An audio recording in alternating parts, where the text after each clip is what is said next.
To see beyond, that was the charge for those who would take to the air at the beginning of the 20th century, as the battlefront was swept up from the land and the sea and into the sky. The battle for the sky, like the clouds that inhabit it, is dynamic, ever-changing. Soon after the Wright brothers took to the air, visionaries saw that history had a new direction, up and beyond.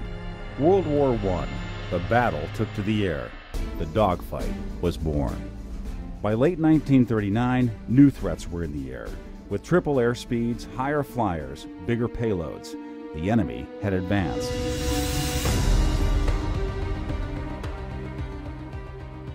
December 7, 1941, the attack, devastation from the sky. But with the foresight of men like General Frank M. Andrews, the B-17 bomber was ready. And 2 days after Pearl Harbor, Japanese ships were bombarded in a counterattack.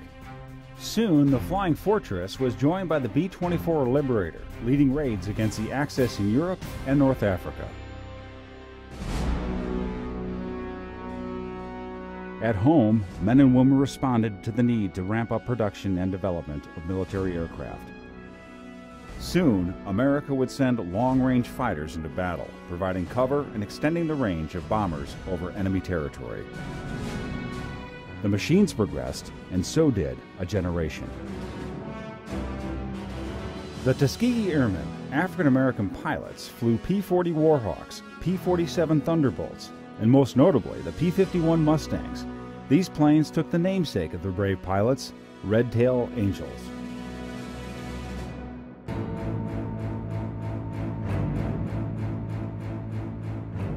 By D-Day, in Normandy, enemy air resistance was crippled thanks to the air superiority gained by Allied fighters and bombers. Then, C-47 Sky trains unleashed airborne troops well beyond enemy lines. Victory in the air led to the collapse of the once mighty German Reich. Early in the Pacific War, aircraft carriers replaced the battleship and became the Navy's dominant offensive weapon. Flying Leathernecks dive-bombed across the Pacific Island chains, providing air-to-ground support. It was paving the way for an all-out ground assault on Japan. But that didn't happen. After B-29s completed their missions over Hiroshima and Nagasaki, Japan surrendered. World War II was over. In recognition of the importance of air dominance during the war, and faced with the looming threat of communist expansion, the independent arm of the United States Air Force was formed. In the Cold War, air mobility became a force for good, delivering humanitarian aid during the Berlin airlift. Then Korea and the new generation of fighters. The F-80 Shooting Star was the first U.S. jet used in combat, and F-86 Sabres rattled down Mig Alley, holding the line at the 38th parallel.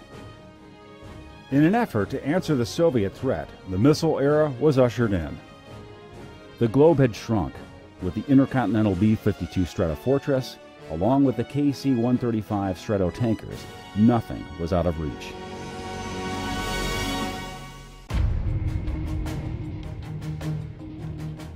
In 1962, a U-2 spy plane flies over Cuba and reveals a building threat.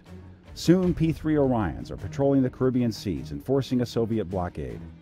13 days of white-knuckle tension, then a sigh of relief.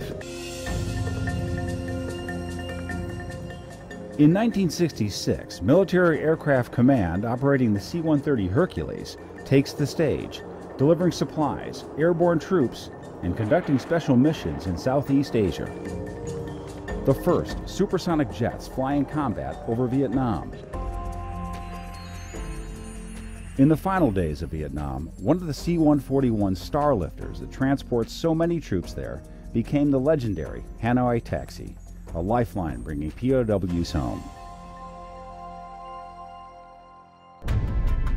In the First and Second Gulf Wars, stealth F-117s with laser-guided bombs knocked out air defenses, allowing for air superiority before F-15 Eagles and F-16 Falcons ushered in ground operations. A full century after that first powered flight, the ultimate fifth-generation fighter enters into service. For decades, the F-22 Raptor will provide air superiority. Today in Afghanistan, the V-22 Osprey takes troops into and out of harm's way.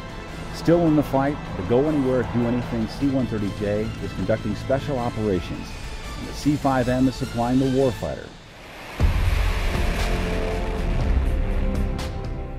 Now and long into the future, the next generation, multi-role F-35 Lightning II will be there, all across the globe, fulfilling the dreams of many, defending the freedoms of all.